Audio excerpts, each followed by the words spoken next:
This is 9 News, first at 5, with Wendy Kingston. Good afternoon. Kevin Rudd has stamped out speculation voters could head to the polls on September the 7th, listing a raft of requirements he wants to meet before holding an election. It comes as the Prime Minister signed a new deal with the President of Nauru, which mirrors the recently announced Papua New Guinea asylum seeker solution. Like that arrangement, the policy will see refugees who arrive in Australia by boat rehomed on Nauru.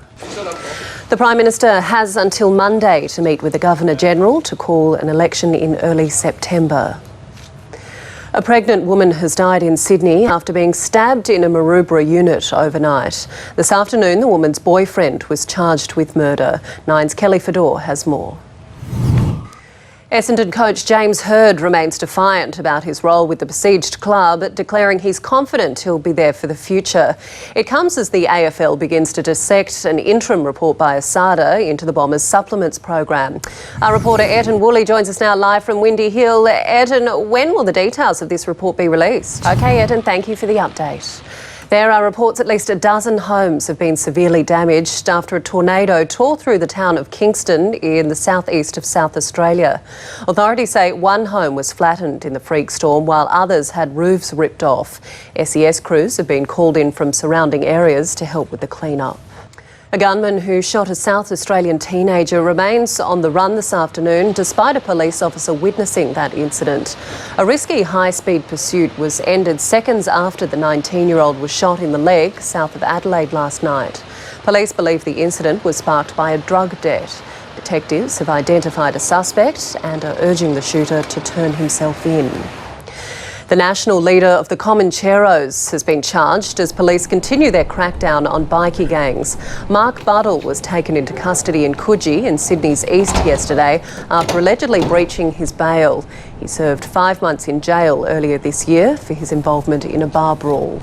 In the news ahead, terror threat. The US warns tourists of a possible Al-Qaeda strike as it closes embassies across the world. Also, how a driver and his young passenger survived this spectacular crash. And Happy Harry, the Prince reveals why his new nephew has made life as a royal a lot easier. On Financial Review Sunday, putting the boom back into building, why construction will boost our economy and what the RBA has in store for rates. Financial Review Sunday, 10 a.m. The United States has issued a worldwide travel alert and will close a number of embassies across the Middle East over fears of a possible Al-Qaeda attack. Refusing to go into detail over the threat, the White House is warning terrorists may be targeting tourists between now and the end of August. Well, Prince Harry has taken some time out from his duties as an uncle to open a naval base in the south of England. The fourth in line to the throne was dressed in his full service uniform and unveiled a plaque for the Royal Marines Training Centre.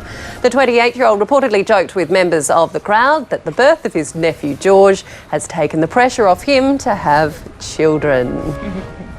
Sport is next now with Erin Molan, and what a win at the Swimming World Championships, Erin. Yeah, afternoon, Wendy. Kate Campbell has had her share of heartbreak. All the pain, though, washed away with a golden performance in Barcelona. The Sharks crash into the Warriors, but was it enough over in Auckland?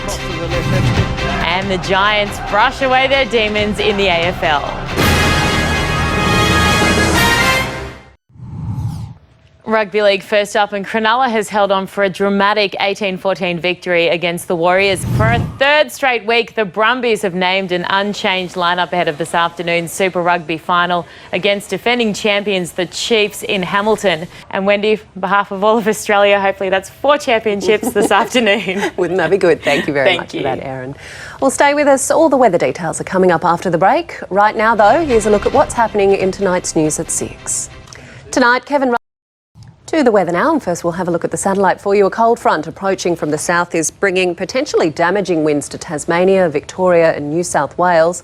A high is keeping Queensland mostly clear, while sending dry southeasterlies into the Northern Territory.